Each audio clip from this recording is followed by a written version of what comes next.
Ma'am कह रही है कि जो डिमांड थी मानी गई है और 2 बयान मैम ने इसमें बड़ा काफी किरदार अदा किया। हम इनका शुक्रिया अदा करते हैं और इनके लिए, इनके बच्चों के लिए दुआ करते हैं। सभी का शुक्रिया अदा करोगे। मैम का बहुत बहुत शुक्रिया। शुक्रिया।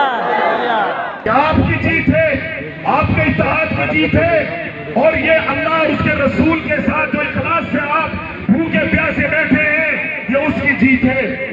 फुस्ताई ताकतों के सामने मुट्ठी भर मुसलमान जब जमा हो गया और उन्होंने इल्लल्लाह के नारे लगाए तो साबित कर दिया कि सचिवालय की दीवारें कयामत के दिन गवाह रहेंगी, ये पेड़ गवाह रहेंगे, ये पार्टी गवाह रहेगी।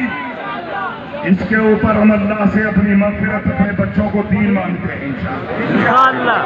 कभी भी जरूरत पड़ी आलिम ललकारेंगे, आवाज लगाएंगे। ये जितने इनसे 2 गुना हो गए, आओगे कि नहीं आओगे? मेरे भाइयों, अब वक्त जो है बैठने का नहीं है, वक्त जो है कुर्बानियां पेश करने का है, वक्त जो है जज्बात दिखाने का है, वक्त जो है मोहब्बतों से लोगों से अपने हक मांगने का है। मांगे कि नहीं मांगेंगे इंशाअल्लाह। जिन बच्चों ने मेहनत की है, माइक में, बोतलों में, पानी में, सबके लिए दुआ करते हैं। और यहाँ हमारा पुलिस प्रशासन जो लगा हुआ था, अल्लाह करे जिस तरह से मोहब्बतों से हमें सुलझाने में और हमें हमवार करने में लगे थे, अल्लाह करे ऐसी हिदायत हरिद्वार के एसएसपी और वहां की पुलिस को भी हो जाए।